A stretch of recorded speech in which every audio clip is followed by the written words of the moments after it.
All right, welcome back to the Fearless Training Raw Knowledge podcast with your host, Alex Connor. No, I'm just kidding. Hello, everybody, and welcome back to the Fearless Training Raw Knowledge podcast with your host, as always, myself, Alex Connor. And I want to wish everyone a very Merry Christmas. And if you're watching this in due time, it's a couple of days after Christmas. I hope everyone has had a wonderful time, some time off with friends and family. It's the simple pleasures, really, especially as we get older. And those of us with young families get to give back and create those magical memories and share those gifts. And a thought for everybody as well who perhaps is not quite in the idealistic situation this year as well. However, Gratitude is great, and we must be grateful. It's easier said than done because we don't realize sometimes what we have or how much we have until it's gone. So keep that in mind. You are probably far better off and more fortunate than you think. Now, before we get into this one, just a couple of points as we roll on into the new year of 2020. Wow, 2020. It's a little bit funny when you think about it. Where did that come from? It seemed like the other day that I was writing 2007 in my English book back in New Zealand at school, doing a bit of creative writing. How time flies. Weird to think about of how fast time can move. However, the first point I want to make is coming into 2020, for those of you who are interested in taking a more intelligent approach to your physique goals and achieving the body composition that you've always wanted and doing it in a way that, as always, is flexible, sustainable, and enjoyable, then you can apply for coaching with myself. Head over to the website, fearlesstrainingunited.com, to find out more about what I do specifically, who I work with, what I've achieved to date, and what I'm about. It'll give you a little bit more of an insight for those of you who are not too familiar. And for those of you who are, then you already know. And if you don't know, now you know. Boom, no. But you can also email me at Alex directly at fearlesstraining.org. And as always, those links are in the show notes and the descriptions below. But if you are genuinely serious about taking control of your physique and learning the fundamentals so that you don't have to keep getting on the hamster wheel and wasting your time and money, then make sure you do apply. There are limited spots available. I'm not just saying that, I do mean it. I work with a more exclusive, smaller group of people one-on-one to keep my quality very high.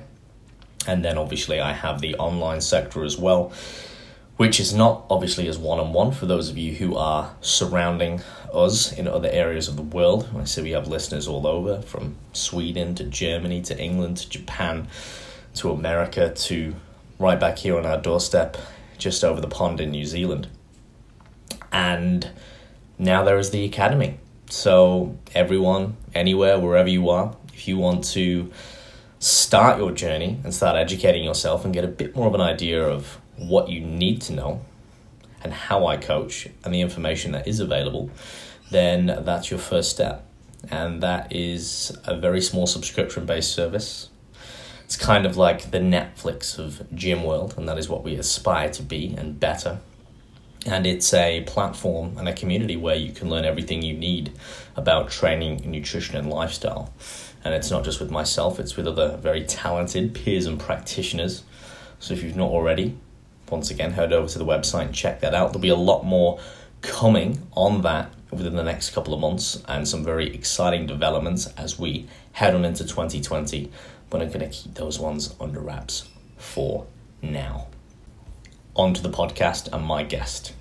So today I'm in conversation with Jeff Alberts. He's one of the head coaches at 3D Muscle Journey. Now, a lot of you will be familiar with that name, and I imagine a lot of you will know or be aware of who Jeff is and what specifically he does. But for those of you who are not, He started out in the iron game back in 1986, okay? He has been in the gym consistently ever since. His first competition was in 1993, and over the years, he's seen successes by turning professional in multiple organizations, as well as placing high on the pro level. Jeff's experienced firsthand just about every do and don't of the sport over the past few decades. Those valuable lessons continue to be his best teacher, which has surely molded him as one of the best natural bodybuilders and coaches in the industry. He's an enthusiast for the basics. He's put a lot of emphasis on making sure his approach in the sport is now very balanced in and out of the gym for his athletes. His success stems from that balance and by working with a sound structure for his athletes, training, nutrition, and recovery all in mind. And those things are specifically what we are deep diving into within this podcast. I really wanted to chat to Jeff about the balance, about being a natural pro bodybuilder at a high level, but also being a husband, a father, a friend, a colleague, a coach to his athletes. So we get in and we unpack a lot of those little idiosyncrasies, a lot of the gray areas within that. And we talk about what he's learned over his years of experience. So for the younger listeners, for the older listeners, you're going to get a lot out of this. There's a lot of things that you don't perhaps understand or you might not be aware of, things that can take into consideration that you can still achieve very high level results and maintain. Again, the key word of this podcast is balanced. Now, without further ado, as we enter the new year, I wish you all the very best in 2020. And of course, we'll be back very soon with another podcast. But in the meantime, turn up the volume, switch your ears on, write some notes if you have to. This one's a banger. Enjoy my conversation with the man himself, Jeff Alberts.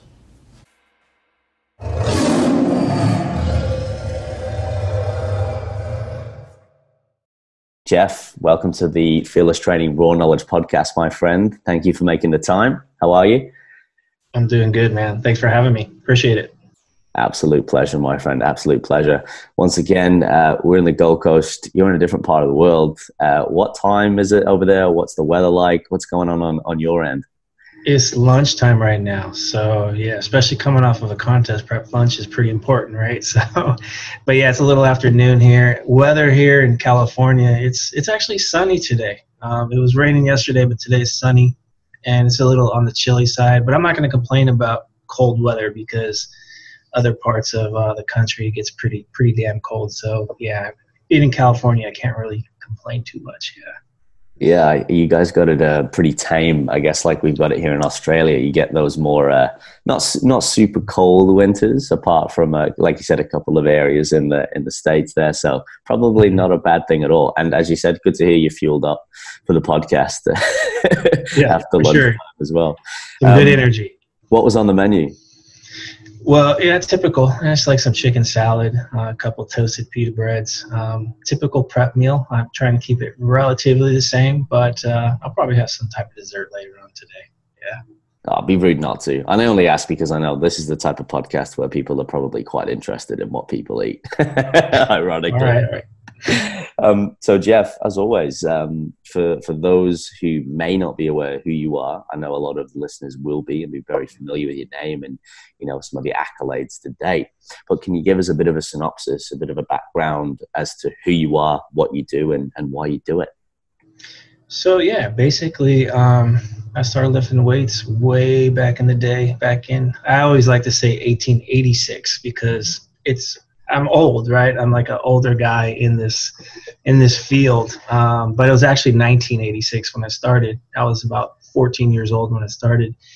And really, to be honest, I've been consistent ever since. I've only had maybe, I think, one point in time where I had like a 4-month break away from weight training.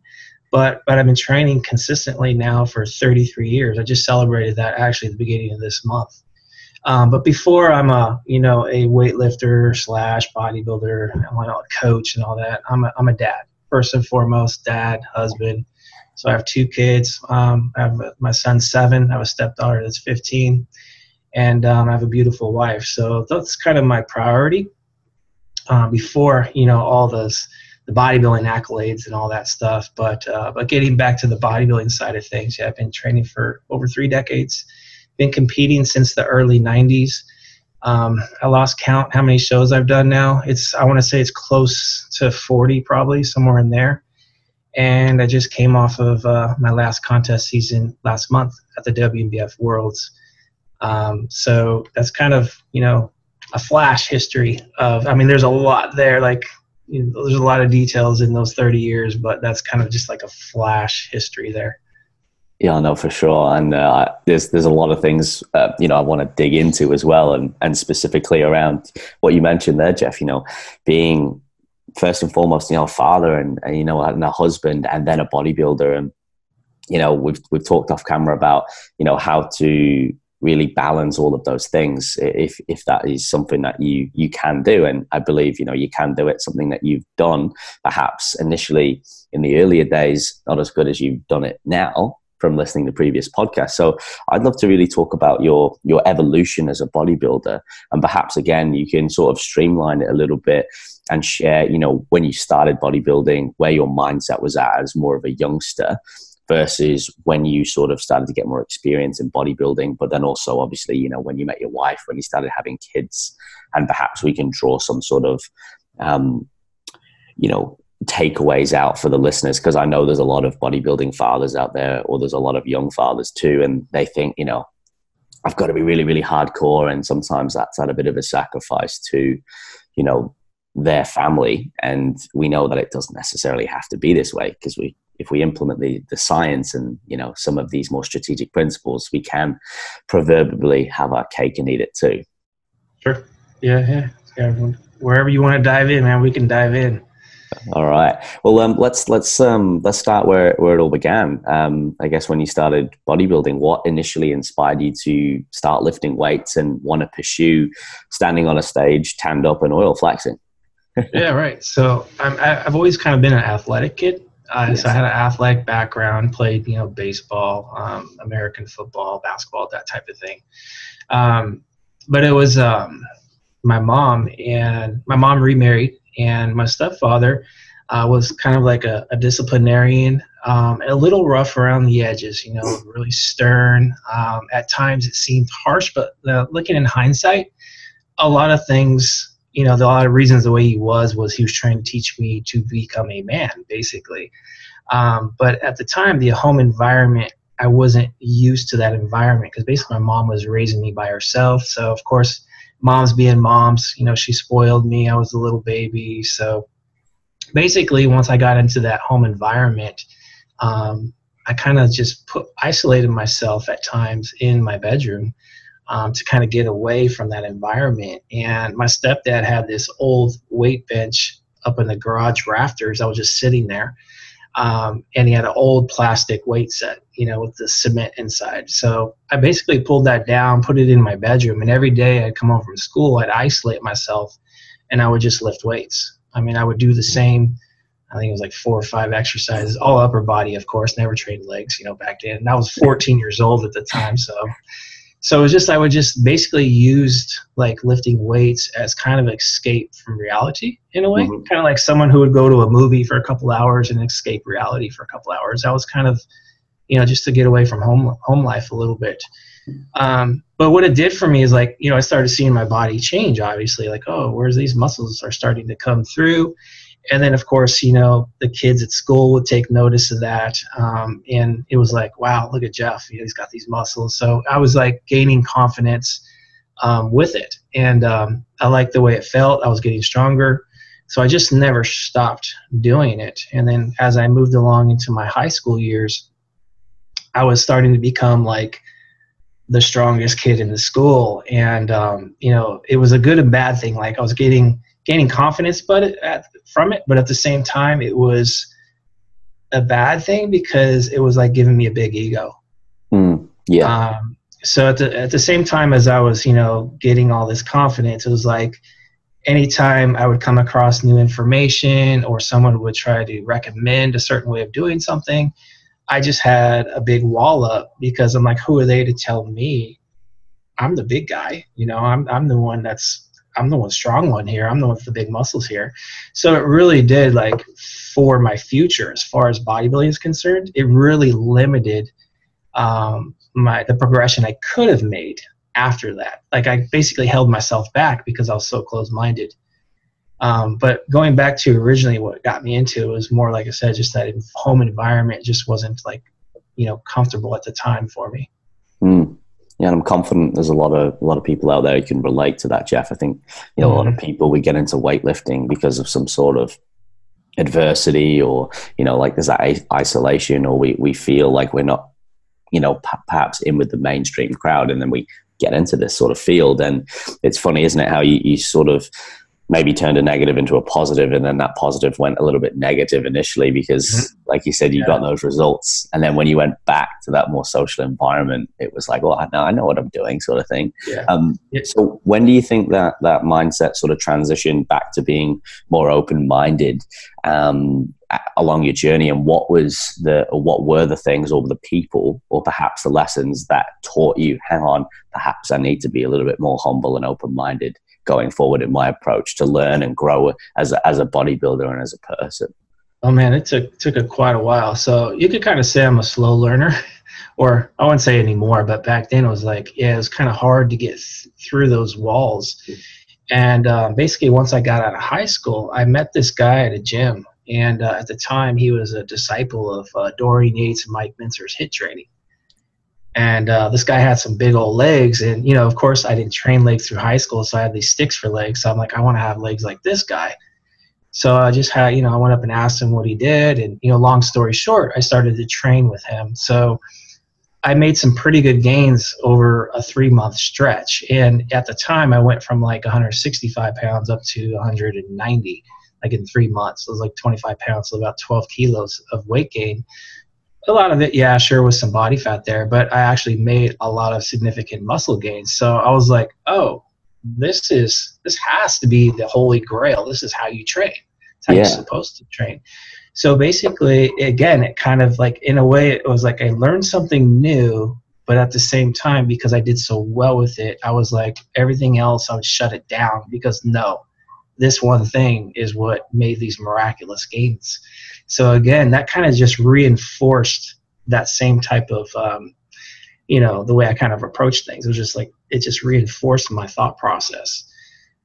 So long story short, it wasn't until, my late 30s, and this is like, we're talking a 16-year stretch from like my early 20s to my late 30s, where I met the other coaches at 3D Muscle Journey. And they kind of had to break down these walls of the way I kind of thought, like, hey, Jeff, why don't you try this? Or, hey, why don't you try that?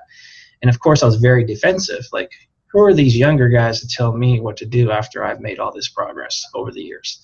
Because at the time I just came off of winning 2 pro cards. I was winning all these shows, and it was like, just had in my mind, like, okay, I got this figured out. Yeah. So just, getting to know them a little more, and just realizing that they were not coming from a place of ego. Like, they weren't trying to tear my beliefs down in a way, like a negative way. It was more like, hey, you can still do some of the aspects that you've been doing, but you can also incorporate these other tools that will probably further your career along. So basically, once getting to know these guys and realizing they had a good intentions, a good heart, I was like, okay, let me actually try maybe something here or there and see what happens. And of course, positive change, of course I was getting a little bit better, and it was like light bulb moment. All right, you know what? I need to basically stay open-minded.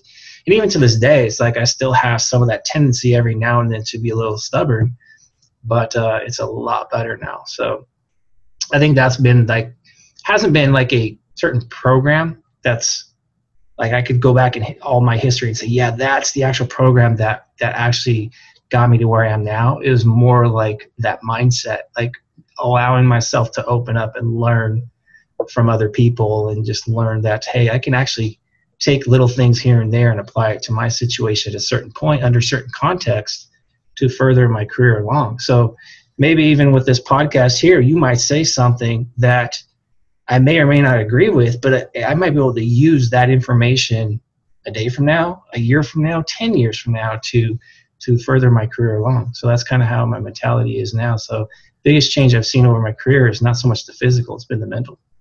Yeah, that's a great takeaway, Jeff. And like you said, it's not something that comes easy, and it does take time, especially when, like you said, you've got a physical advantage, or what seems like a physical advantage in life.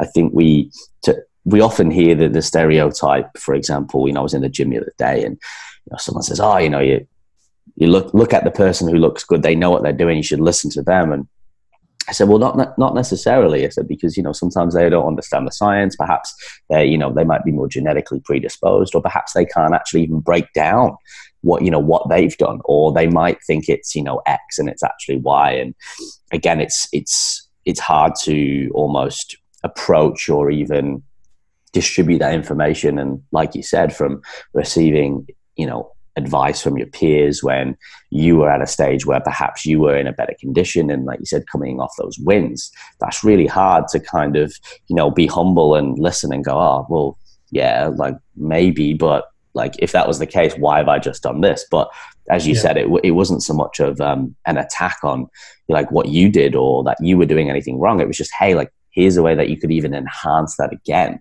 But sometimes we're so like in the moment where we're like, oh, you're attacking me and what I've done. So it's great to hear that, obviously the guys have had such a positive impact on you, and that you were able to transition and now have, like you said, this mindset, which you all talk about a lot regularly on the podcast, about, you can learn from everyone, and it's not about trying to retain every bit of information, but, taking things that may work, or at least going, what, like let me be open-minded, especially if, obviously it's not something that's like, okay, that's definitely not going to work, but hey, you know what? We don't really know much about this. Let me give it a try. I'm going to learn something either way. So I think that's a great mindset, Jeff. Sure. Yeah.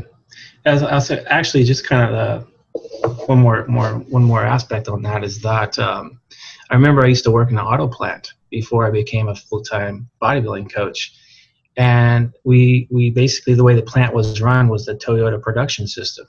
So, they're all about efficiency. So everything has to be on the assembly line, has to be done the exact same way. Like every car has to be put together the exact same way. So when I started that job, the trainer that they put me with, they put you with one trainer. So that trainer teaches one way. So it's always the same. And I remember going, like, okay, so in the first week of trying to learn this job, I'm a left-handed person. This trainer was a right-handed person. So of course, some of the process of the job required both hands, but he didn't really teach me how to do things. He was teaching me a right-handed way. I'm a left-handed. So it was like all kind of backwards.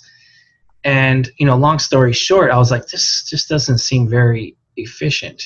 And then basically when I became a team leader, so it was my job to now train people, I kind of did things a little my way. I was like, you know what? I'm going to actually have each one of my team members train the new person. So that way the person who's being trained gets a little element from each person so they can create their own.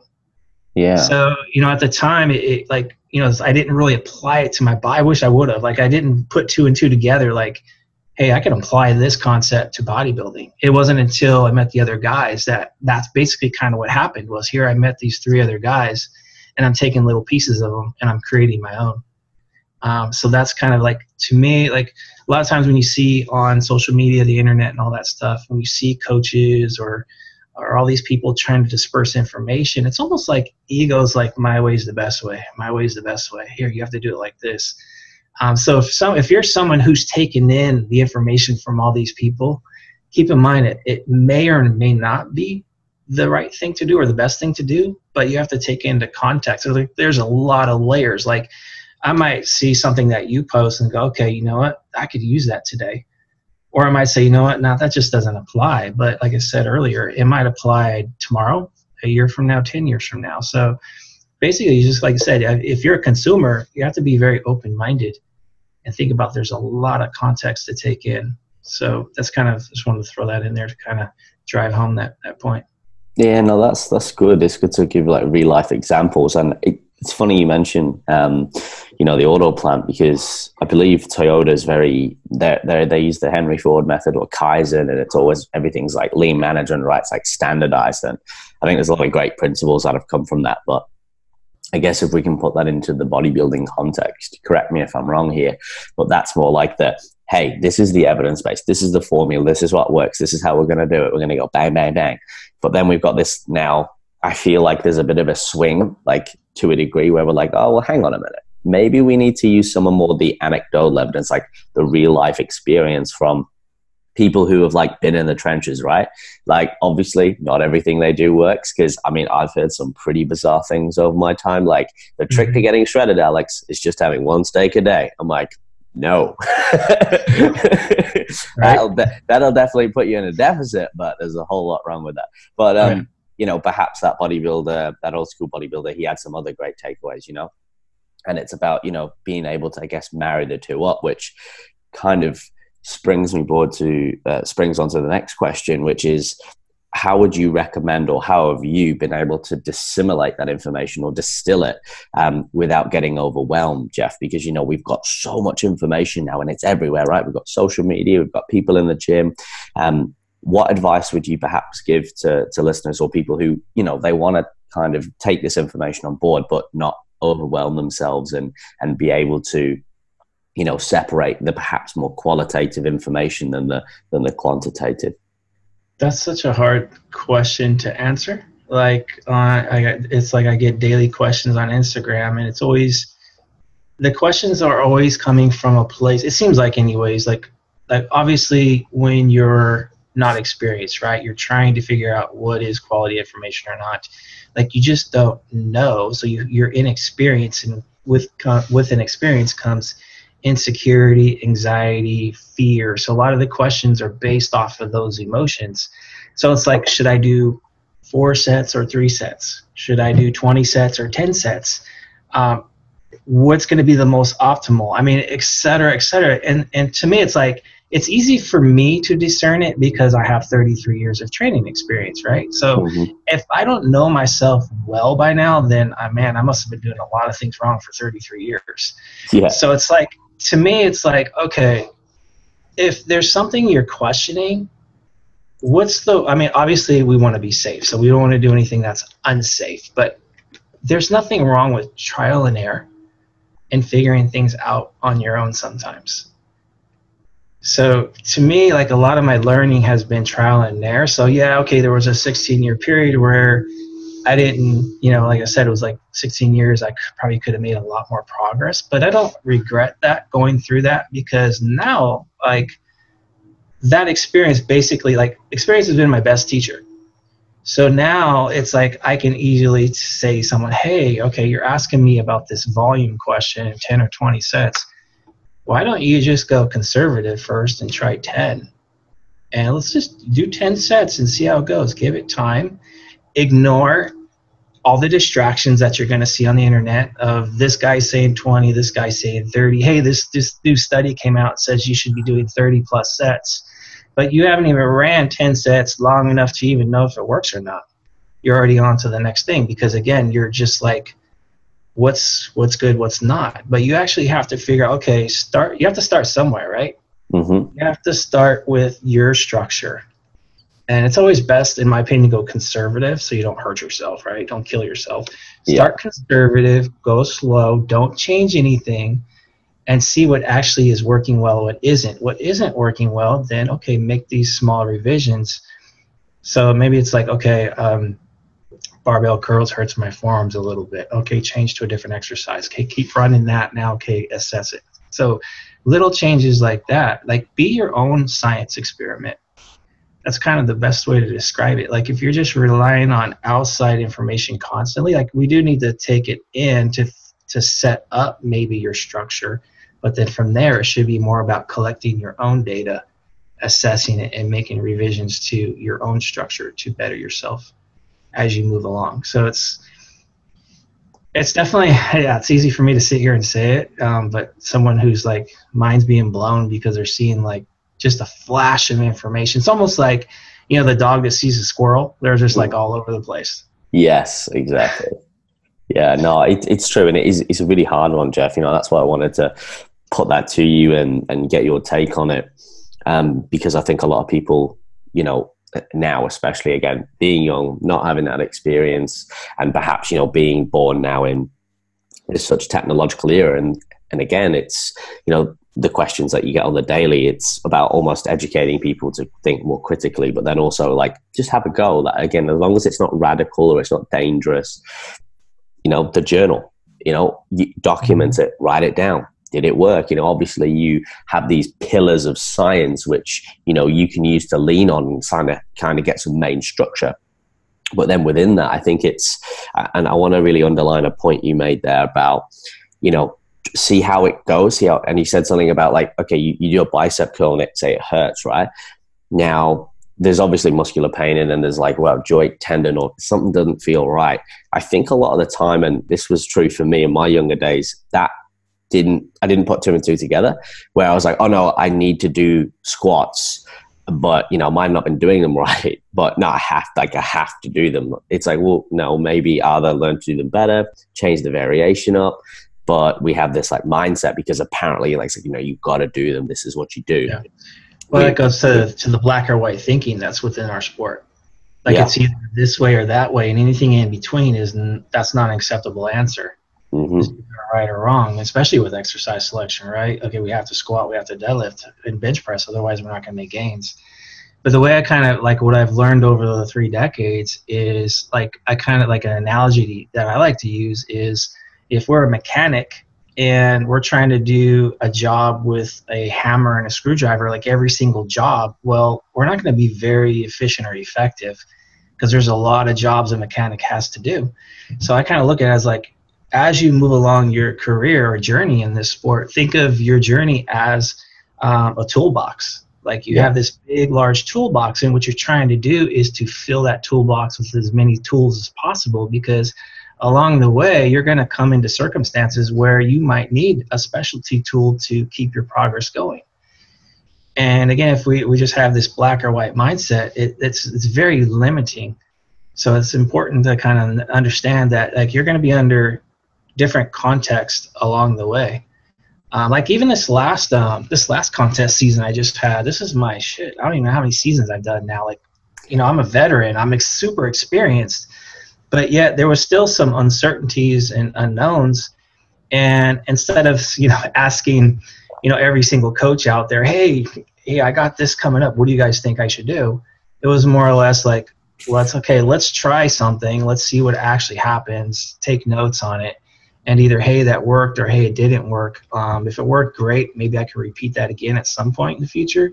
Or hey, that just didn't work. Let's look for something else. But I find answers that way.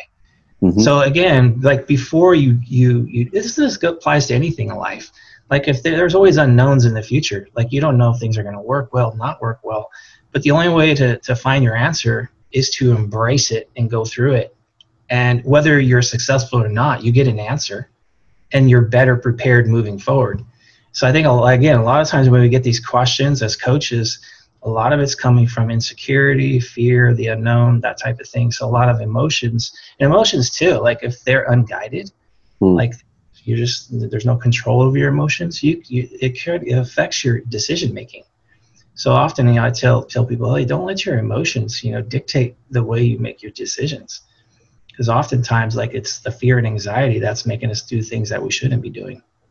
Yeah, that's true. It's a good way to put it across as well, Jeff. And I guess while we're sort of on that topic, that's something I did want to address. Your latest contest season, and I know there's people who are listening who are aware and they follow your journey as well. Perhaps we can depict some of those things that you've learned. It's obviously fresh in your mind. What are some of the I guess, the new things, the newfound things that perhaps, and I use this word, surprised you about this comp prep season, about things that you did, that you'd learned, that you were like, oh, wow, like, didn't expect that, but that seemed to work. Or, you know what, tried that just didn't go well. And what are some of the things that stand out in your mind that you really sort of took away from this last season? I don't think there was too many big picture things that was like, oh, that's something I like, this like blew my mind away as far as what worked or whatever. It was more or less, I think, like I put myself in positions this prep where it was uncomfortable. Sometimes purposely and sometimes not, which has helped me now, like looking in hindsight's always 20/20, because now I'm a month removed, I could kind of look back on it and go, okay, that was good, that wasn't good, or whatever. But my wife basically, she planned this trip to Mexico as a surprise for me. And it was about a month before Worlds. And I was like, why did you schedule a vacation during prep a month before Worlds, right? Because like, hey, I'm supposed to be digging at this point, you know, getting in my best shape. So in my mind, I'm like, okay, how am I going to manage a family vacation with contest prep? Ooh. So that was like, it's, you know, I put myself, well, my wife, do I blame it on my wife? Nah, she might listen to this, so let's not blame her. We'll blame me. So basically my fault. So my fault that we went on this family vacation. And so, yeah, it was uncomfortable. I was like, okay, what's going to transpire? Am I going to be able to keep progressing the week I'm away? You know, am I going to go backwards? That type of thing. So I just said, you know what? We're going to find out one way or another, and we're going to make the most of it. And the last thing I wanted to do, though, was to, like you said early on in that, probably like the hardcore mindset. I knew I didn't want to do that because I didn't want to ruin my wife's vacation. I didn't want to ruin the kids' vacation because I'm like just so hardcore, and bodybuilding was at the center of attention the whole time. Mm-hmm. So, you know, basically I did some things over there that try not to be so selfish. So I was training in our Airbnb with a 5-gallon water jug. And I'm like, okay, it's 40 pounds. It's heavy enough. I can probably do some work there, you know? So in the Airbnb with a 5-gallon water jug, I was training while my son was watching cartoons in the morning. Just because the gym, they did have a gym at the resort where we were at, but you had to pay like extra money. It was kind of expensive. And I didn't want to take 2 hours of my day, you know, going down to the gym, coming back, all that. So I was like, you know what, if I just knock this water bottle training out for 30 minutes with my son watching cartoons, I still get to interact with him. I get the training in, and we can move on with our day. So that was kind of one aspect. And of course, in my mind, I'm like, am I going to be able to retain muscle with a 5-gallon water jug? I'm like, okay, what's the principles tell us? Okay, as long as that intensity level is where it needs to be, you know, if I'm getting on the high rep side of things, I need to be closer to failure or take my training to failure. So that's what I was doing. Like on some of the exercises, I was getting upwards of like 20, 30 reps. So I just go to failure. And, you know, of course, my muscle didn't really go anywhere, you know, for training with a water bottle at 4 days out of that week. Which begs the question, what exercises were you doing, Jeff? Because I know people are imagining, like, what are you doing with this? Yeah. There's people that want to know. So it's like for legs, I was doing lunges. I would do lunges. I was doing one-legged RDLs. Nice. Doing standing calf raises, you know, one leg at a time. So I was like, okay, I'm covering my whole lower body by doing that. I was doing push-ups, wide grip, close grip. So I can, okay, let me get a little more delt emphasis there. Let me get a little more tricep emphasis there. So I was doing push-ups. I was doing one-arm overhead presses with the water bottle. So I was covering my delts that way, doing bicep curls, alternating, you know, with that. And then for back was interesting. So what I was like, the dining room table, it was kind of a solid dining room table. So I took the chairs out from under it, and I basically put my body under it, and I was hanging on the edge. So basically I was doing inverted rows under the table. Nice. Hit my back. And I was like, okay, there we go. So that was basically my training. I was doing upper, lower. So one day I would do upper, the next day I would do lower. And I did that twice while the week we were there. So I hit each body part twice per week. Of course, the reps were higher than I typically would because the load wasn't as heavy, obviously. So I just, like I said, the reps were higher, kept the volume similar to what I typically do, you know, 3 to 4 sets on most exercises, and just went to failure. Yo, that's ingenuity right there.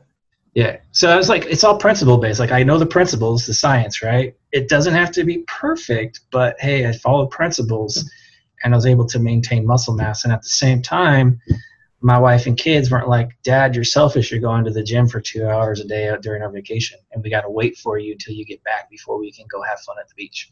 Yeah, you would just I imagine you got up early with your son while he was watching cartoons and just did it. And like you said, at least he was there and he's probably thinking, this is pretty cool what you're doing.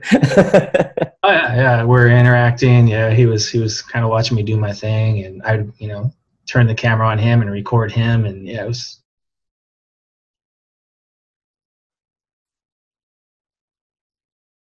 Oh,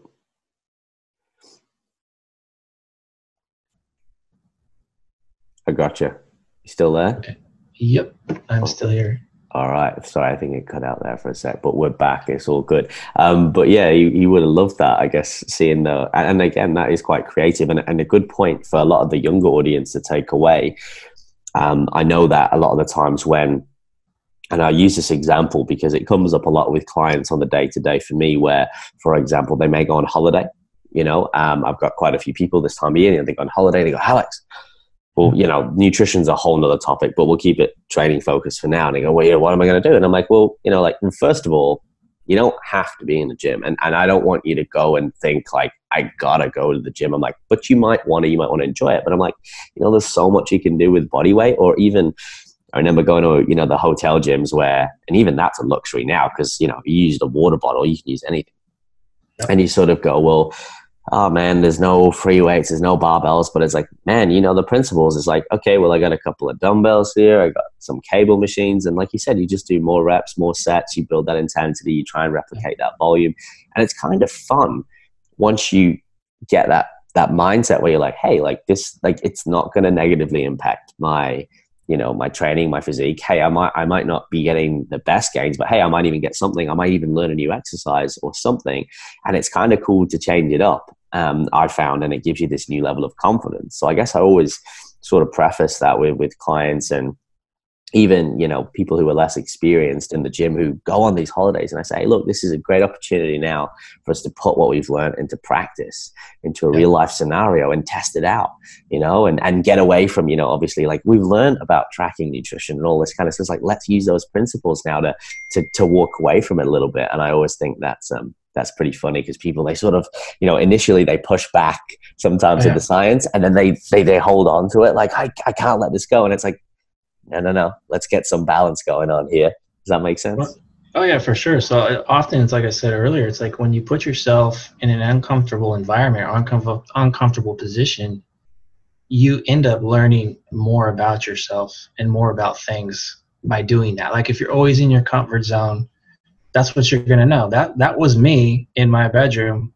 as a teenager working out in a comfort zone. That was me with Dorian Yates, Mike Mentzer HIIT training. It was a comfort zone, and it became an identity.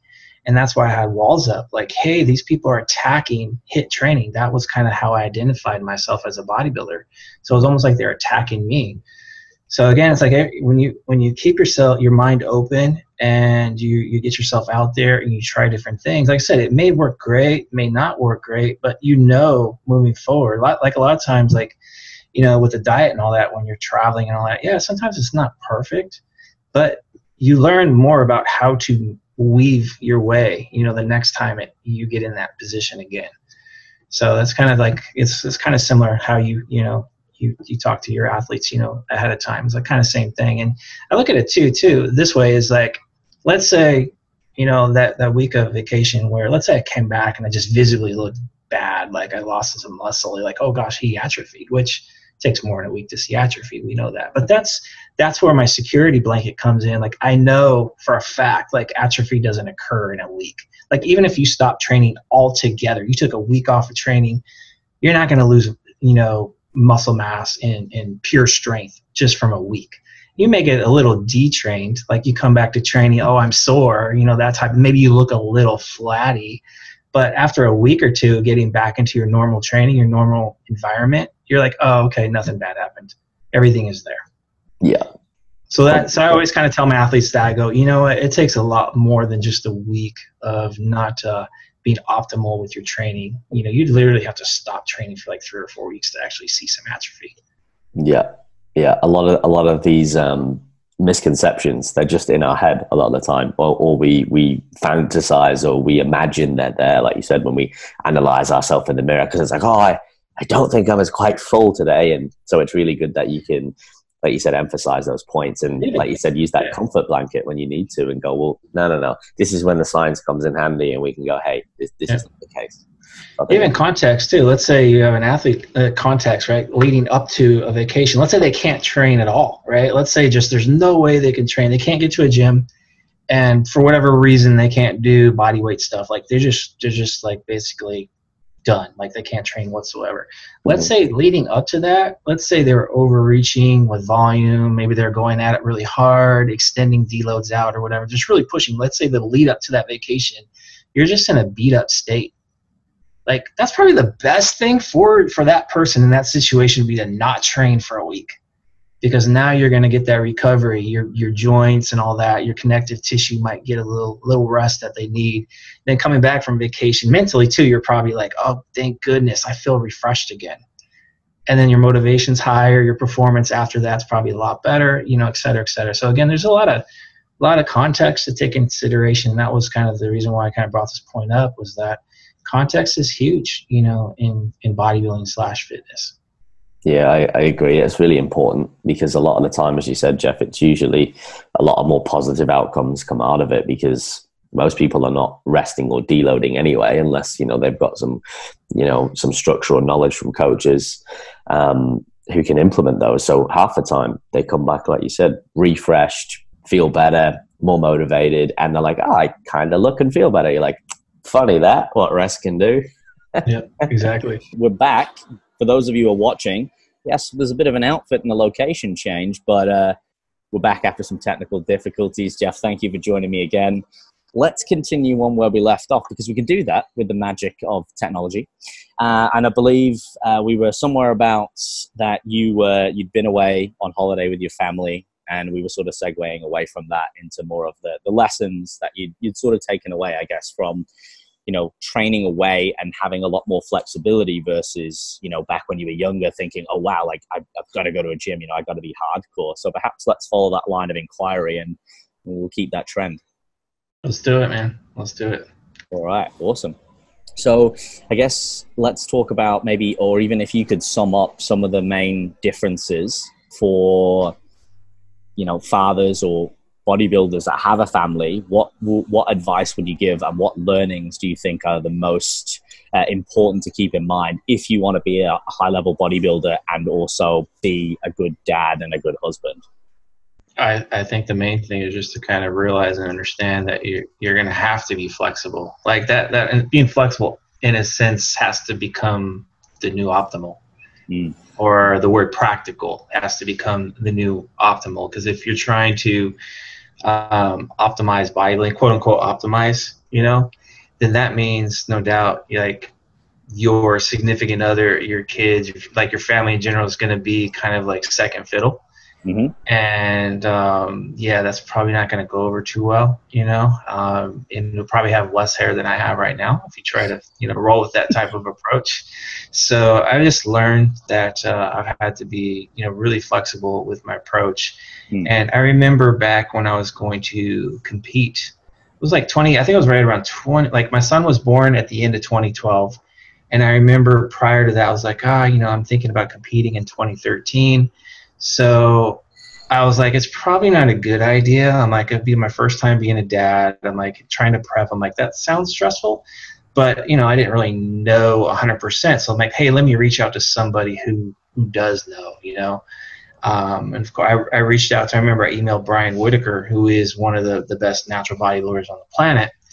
You know, he's a dad, you know, he's been there and done it. And he's like, Jeff, he's like, no. He's like, wait a year, you know, get your family situated, get used to family life, you know, your routines and all that, and then come back and try to, you know, prep once you have that part of it down. And so that's basically what I did. I took all of 2013, just kind of like established family life, and then it wasn't until 2014 when I actually started to compete and prep again. And it definitely had its challenges, and I just remember thinking like, yeah, this probably wouldn't have been good trying to do this with my son being a newborn. I'm like, yeah, that probably wouldn't have went over too well.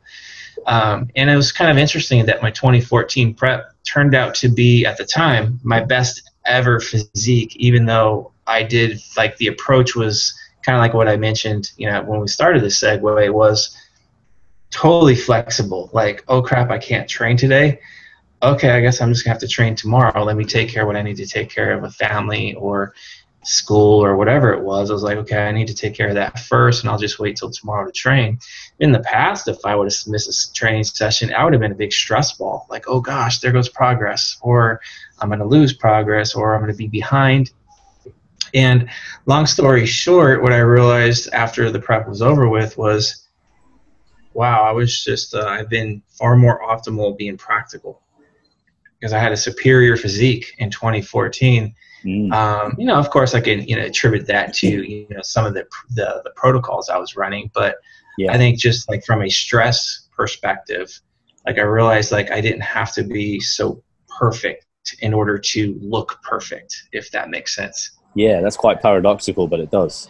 Yeah, so what ended up happening in 2019, 5 years later, it's like I took that approach to another level, like the just learning, because I got, like, obviously it's my second time around trying to prep with family, so it was just a little bit more, I guess you want to say practical, I keep using the word, but in a sense that's basically what it was, like even becoming more practical.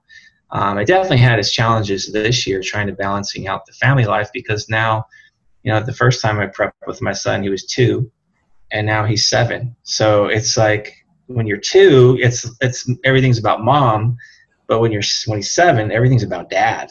Dad. So it was like just like a big energy ball every day. I'm like, oh dear Lord, I have to be energetic when I don't have the energy to do it. But you just have to try to find a way to make your family happy. So that's the big thing. I think is just making sure that if you're a dad and you're trying to do this sport, you have to be flexible. If you want to be a good all-around bodybuilder, a good all-around dad, good all-around husband. And so another thing I try to do too is I kind of wear different hats. And speaking of hats, I like your hat. It's fits well, perfect. It's festive, right?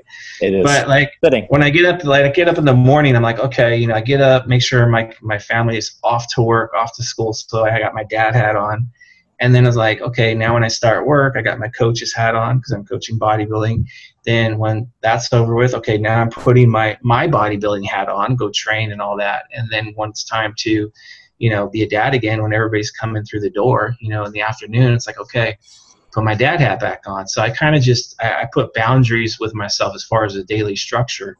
Like, okay, from this time to this time, I'm doing this. From this time to this time, I'm doing that. And I never try to like, hey, I'm going to put this part of my day in front of the other, if that makes sense. Like, I'm not going to be a bodybuilder when it's dad time or vice versa.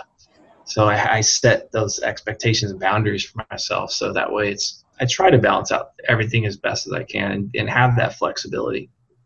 Yeah, that's a good, I think, straightforward example for people to grasp onto, wearing different hats in terms of you have to have that balance, you have to have that segregation, perhaps know where to, as you said, this is now time for me to be a dad, and now when it's my time in the gym, I can be, a bodybuilder, but at the same time, as you said, having that flexibility to be able to move between them, because sometimes you might go to put one hat on, as an example, and be like, oh, nope, can't do that right now, got to be a dad.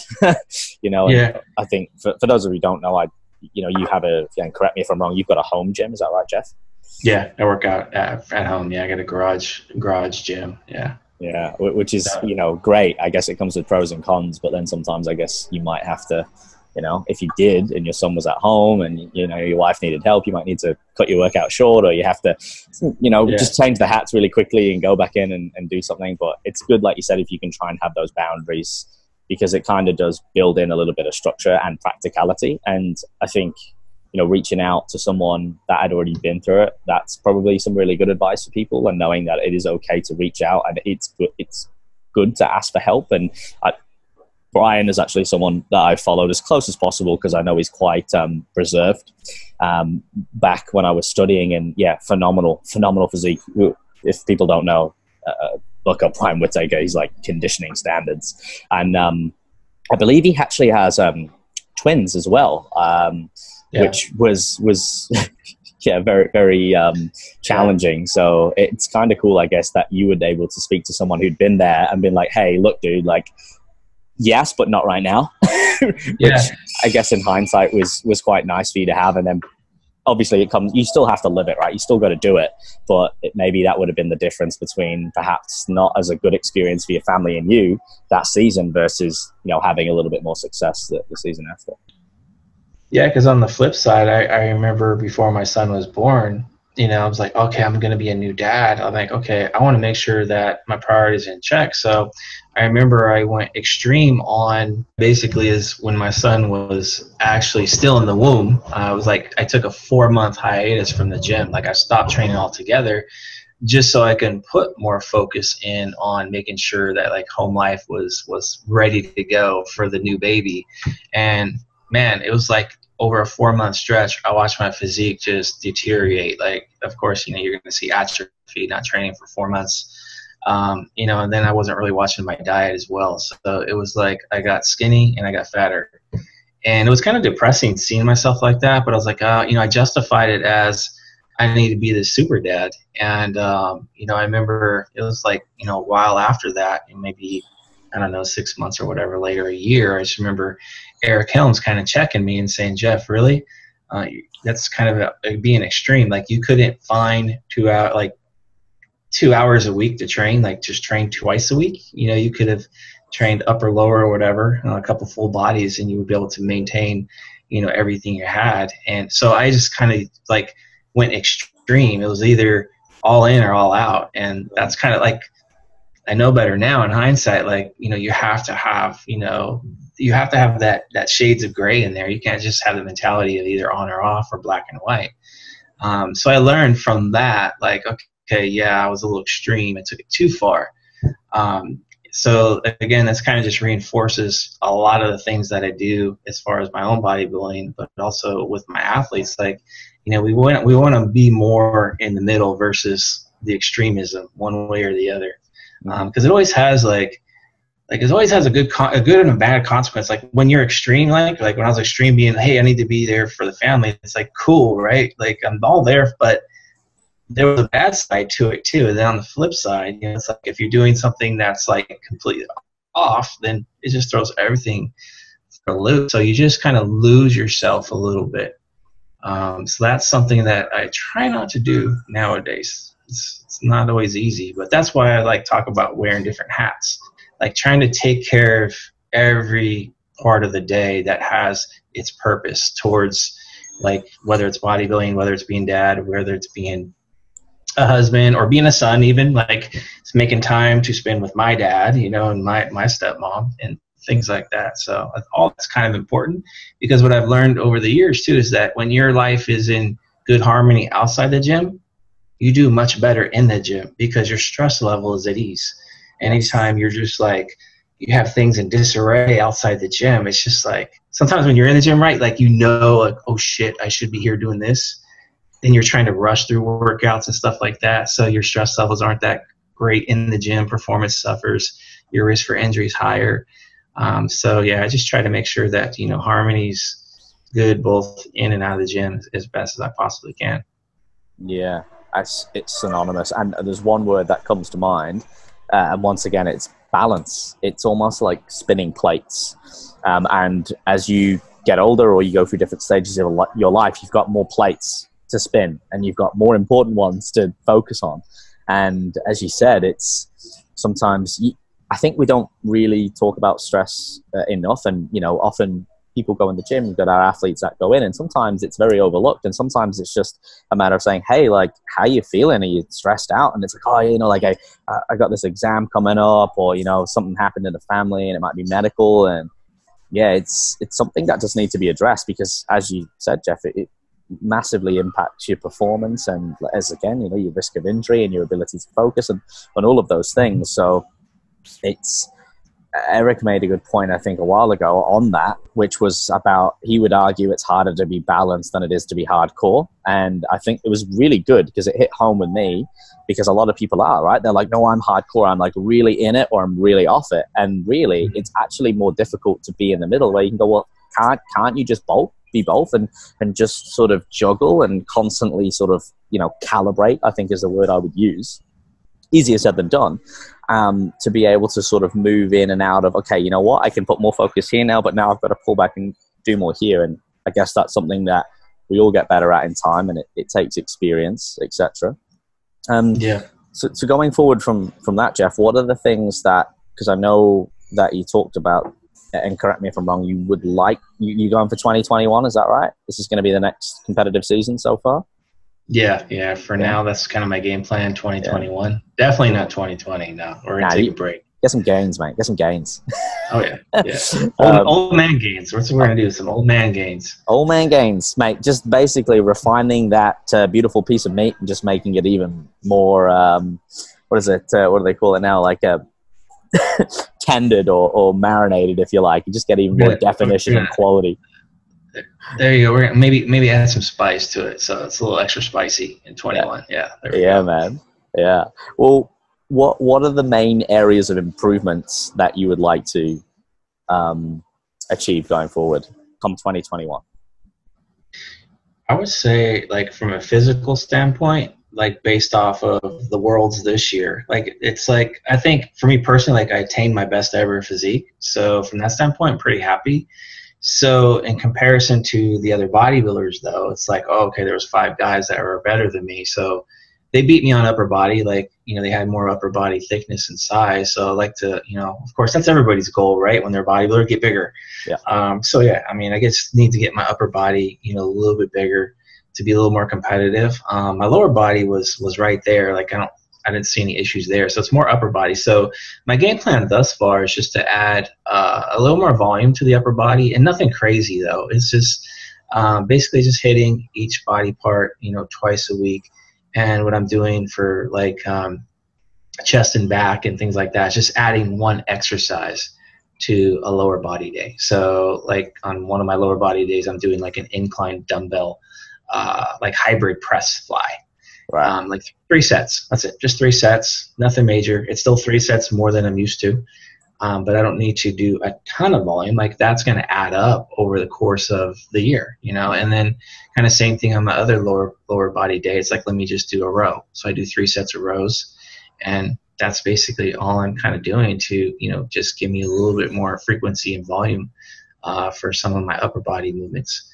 And then as far as like the main thing I really want to improve on for 21 is you know, doing what we're been talking about, and that's balancing out bodybuilding with life a little bit better. Like I'd like to improve my approach to where the family doesn't get as impacted by it.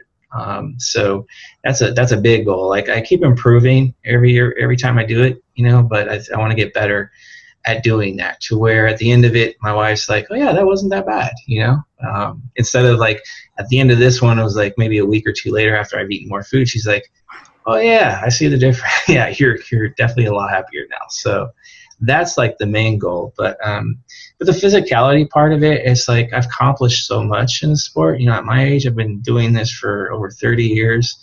You know, it's not so much about, hey, I want to try to place higher or whatever. I mean, if I do, that's great. But the main thing is just, let's just stay healthy. Let's see if I can keep improving my physique. And most importantly, let's have fun doing it again. Because without fun, I mean, what's the point, right? Exactly. So, I mean, even if you win a show, but if you just were miserable through the process, I'm like, I don't want to go through, you know, 6 months of dieting or whatever. And if I win and still miserable, I mean, that's not worth it to me at this point in my career. So I'm like, okay, if I turn 50 and 21 and I can have fun again, you know, I don't know how much longer I'm gonna be able to do this. So even this year I was thinking this might be it, you know, you never know. So I really like took it on another level as far as having a deeper appreciation for everything. And like every day that we're being removed from the season, it's just like that appreciation keeps growing more and more and more. So that's the main things I kind of want to work on. It's just like, yeah, the physicality part of it, but more so like, hey, let's make this process even better, you know, balancing out family and all that. Because I know if I improve my process, I'm going to be able to help my athletes with their process a little bit more. Yeah. No, that's, thanks for sharing, Jeff. I think it's almost the quote unquote stealth prep. You want to be, you know, not the whole, like I'm hiding it from people, but in terms of you want to, the negatives to be so far reduced that, you know, the people closest to you are almost unaffected, because obviously there's still things that are just non-negotiable with low energy availability, etc. But as you said, if you could make it almost so your wife's like, oh yeah, like that was better, or like I didn't really notice like the mood thing, or like it wasn't really, it was very smooth, like the transition. So I guess that is always a nice goal to focus on. And as you said, you know, as a bodybuilder, that's right, we're all about bodybuilding, right? That's why it's called bodybuilding, and we're looking at improving. So it's good that you've identified, and I know obviously you've spoken to the rest of the crew and your peers as bodybuilders and looked at where you want to improve. So it'll be exciting, and I think it's going to be really inspiring as well, Jeff. You know, being able to see someone that's come through and competed for so long, and then, you know, at the whole, you know, 5-decade mark. Yeah, it's gonna be crazy. It's gonna be pretty crazy to think like, oh man, that's only 50. That's crazy. But I mean, I just want to, like, right now, this whole season, like I got a lot of compliments, like, wow, you're still improving. You're 48. So I just want to continue to show people, like, hey, when you hit 40, because everybody thinks that magic number is 40, where, oh gosh, that's where testosterone level is going to tank and your gains are gone and you're not going to be able to improve. And everybody and their mother thinks you're on steroids because you're in the 40s and you're still improving. It's like, no, it's not like you hit 40 and you're dead. It's like you're still training. It's not like the muscle you built, you know, up until that time is going to go away. Like, you're still, as long as you're consistent, that's the main thing. It's so cliche, right? Be consistent. But if you're consistent and you stay healthy, you'll still improve. Yeah, I mean, sure, the gains will be slower, you know, when you're in your 40s. Definitely when you hit 50, you'll probably be slower, you know, be a little bit older. But it doesn't mean it's non-existent. So I just want to continue to show people, hey, man, there's still life after 40. 100%. And yeah, I think even like Frank Zane, you know, regardless of the differences there and, you know, what some of the people have taken, he looked probably better in his 40s, muscle maturity wise. And, you know, he's still training. And then you've got, like, my dad's in his 50s, and man, he's like ripped and vascular, and he's in great condition. Yeah, he's a natural bodybuilder, and he's never competed. He's just done it for himself. But, you know, people are always like, oh, like, wow, like, how do you do this? And he just trains 3 days a week now, and he live in Australia, so he likes surfing and bodyboarding. So he's a big inspiration to me. You know, and he just looks like, you look at everyone else who's 50, and it's not like, oh, he's better, but it's like, wow, like, he's proved to these people that you can still have balance. Like, he doesn't abuse alcohol or anything, but yeah, he has a drink, he eats what he wants, and it's just so intuitive for him now. And another friend of mine who's a strength coach, his dad's, you know, late 60s, early 70s, and once again, looking absolutely amazing, like crushing it. And it's just about that consistency. And it's a lifestyle, right? So I think, yeah, there's so much more after 50, Jeff, and I think you'll be able to inspire a lot of people and surprise a lot of people as well, and perhaps remove false expectations. Because at the end of the day, yes, things happen. You know, we get older, we can't be ignorant. But at the same time, I think a lot of it is false expectations appearing real. Like, it is a number to a degree. Yeah. So it's like a number on the scale, right? It's like body fat measurement, body weight measurement. It's not everything. It's just one measurement over time. So I look forward to seeing that, Jeff. Me too.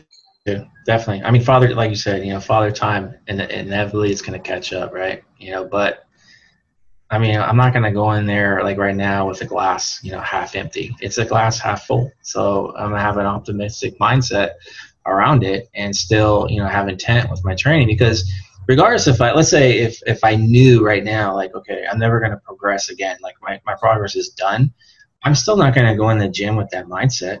I'm still going to have intent, like, no, you know, screw that. I'm going to try to progress. Like, that love for training, that love for progress is what fuels me to keep going. Like, if I go into the gym knowing, like, or having that pessimistic mindset, like, what fun is that? That's like, no, thank you. Yeah. So yeah, I'm totally on board with what you just said. 100%, man. 100%. And hey, maybe, you know, you gotta, if your son gets into lifting as well, you gotta show him how it is, man. You gotta lead by example. You gotta be like, hey, you're still not as big as dad, man. Well, that's just it, man. I just have to, like, even if I am smaller than him eventually, I still want him to think I'm bigger, right? Because yeah, I don't want him to quality, mate. I don't want him taking me out, you know. So I gotta stay above. Yeah, that's it. You gotta show him who's a big dog, man. Yep. So, Jeff, to move in before my last question that I ask all my guests, I have a couple of rapid fire questions. They're a little bit more fun in nature. So, ask whatever comes to mind, answer them as honestly as possible. And they're a bit fun, they're a bit lighthearted. So the first one is, if you could wake up anywhere in the world tomorrow, where would it be and why? Oh, man. That's a rough question, man. Yeah, just bang, straight out. I'm going to be honest, man. All the traveling I did this year, right? I want to wake up in my own bed tomorrow and just kick my feet up with a cup of coffee watching the news. Right? It's not, and that is not a bad thing at all, right? It's the simple pleasures. That's it. Okay, if you could choose a superpower, what would it be and why? Yeah, man, these are the questions that, these are probably quick for other people, but slow for me. That's a all right, superpower? Because there's so many, right? There's so many things. You're like, oh man, I could have everything. I think maybe invisibility. Yeah, that'd just be a to good be one. in a room and no one sees me, and I can just like be a fly on the wall. That'd be kind of interesting. See what macros everybody's hitting. That's it. see spy the on my clients. athletes, huh? Yeah. Yeah, you know where we were going with that one. That's 25 grams there, man. So 10. Yeah. I said 300 carbs, not 1,000. I see that. Yeah. I guess here's one a bit more, a bit easier considering comp prep. What is your, so if you have one meal, favorite meal, you can have like if you want, you can have like a drink and a like a main. What would be your ideal, like, this is my meal, I've only got one more meal, this is what I'm going to eat? I'm going to have to go with like an East Coast style pizza, like a New York style pizza, and a nice glass of red wine.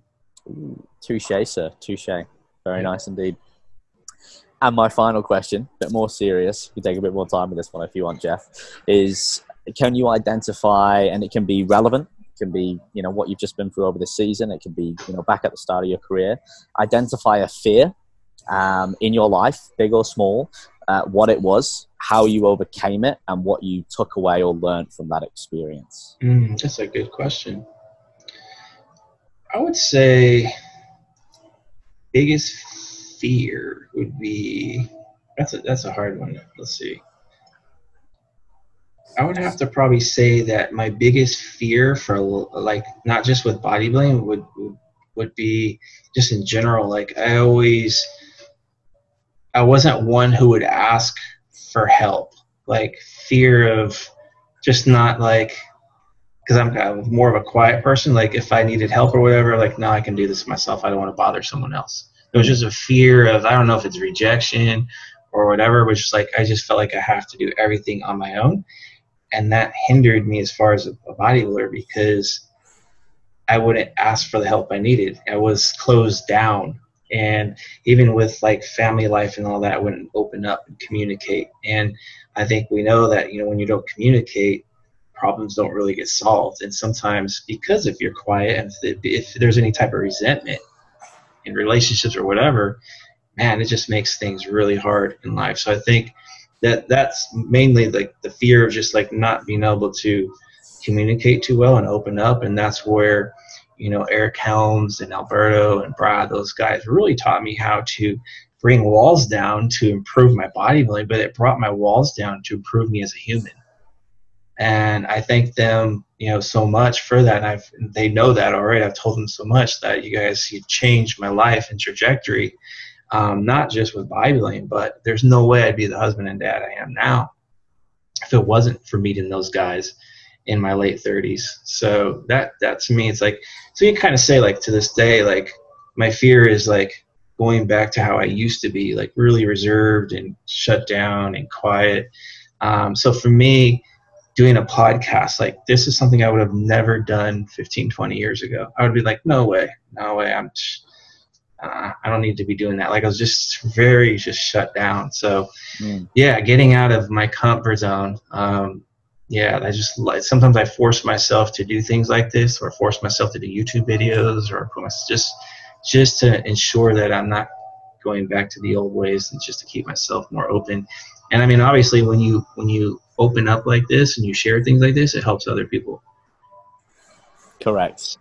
So that's kind of like the benefit of me doing this. Like, I get like going through a prep and sharing that. It's not so much, hey, I'm sharing my prep so you guys can all tell me how great I am or how shredded I am or whatever. It's like, no, it's like a vehicle for me to help other people. And plus, the sport has given me so much, you know. It's like, it's changed my physical, it's changed my mental, my emotional. It provides for my family. So, I mean, this is a way for me to give back to a sport that's given me so much. Yeah, and quite a quaint way to summarize, I think, the podcast, Jeff. And as you said rightly, it's good to give back and pay it forward, because it's not necessarily about the, hey, this, look at me. It's more about, you know what, there's people who are interested in this, there's people who are passionate about this, and there's people who can benefit from this. And hey, I always say, if you help one person, job done. Now, you help a lot more than one person, and we know that, especially with the 3DMJ family, and it is a family, what you've been able to achieve. And I know you have all inspired me over the years, you know, since coming on and kind of being exposed to who you guys are. And I've listened to podcasts and your content, and it's been great to see you grow as well, because I know, like, from listening, you have been, you know, you were very reserved, and even to see you in the space of time that I've been, you know, following 3DMJ, which is probably, you know, about 8 or 9 years now, just to see, you know, everyone's evolution and how it's changed and how it's grown. And it's phenomenal. And that's why I love you guys, because I think you just do amazing work, and you're genuine, you're authentic, and you're always like the first name that comes to mind when people, you know, they want some advice on bodybuilding. And I'm always like, 3DMJ, because again, you've got such a diverse team, and I think you all tick the boxes very well, and I'm sure you'll continue to grow and, you know, inspire many people. So, you know, a great lesson there, Jeff. I think for some people who might be a little bit more reserved, I think they'll be able to connect with that and understand that perhaps, you know, it's okay to be, if I can use the word, a little bit vulnerable, and bring down those walls and be open to change and be open to feedback, especially from your peers who actually, you know, care about your well-being and, you know, your success. So, you know, thank you for sharing, Jeff. I really appreciate your time. We got there despite the technical difficulties. So, guys, thanks for hanging in with us. I'm sure we've edited it all together. Now, for people who want to learn more, Jeff, they want to perhaps, you know, see some pictures of the last season, follow along with yourself and 3DMJ, where's the best places to do that? Yeah, so Instagram, 3DMJ Godfather, and 3dmusclejourney.com. That's the two go-tos for sure. Fantastic. And as always, for everyone listening, I will put all of those links in the show notes below. Before we go, guys, if you like the podcast, make sure you give it a like, okay? Leave a comment, whether that's YouTube, whether that's Spotify, whether that's iTunes. It helps the channel grow. Make sure you reach out as well and give Jeff some support and follow along with his journey on 3DMJ, as I've mentioned. And for everyone out there, you're probably downloading this just after Christmas, so I hope you've had a beautiful Christmas. Have a very wonderful New Year, and we'll be back very soon with another episode. And in the meantime, as always, stay fearless. And Jeff, thank you once again for making the time. I really appreciate it. It means a lot. Thank you. Thank you for having me. All right, guys. Chat soon.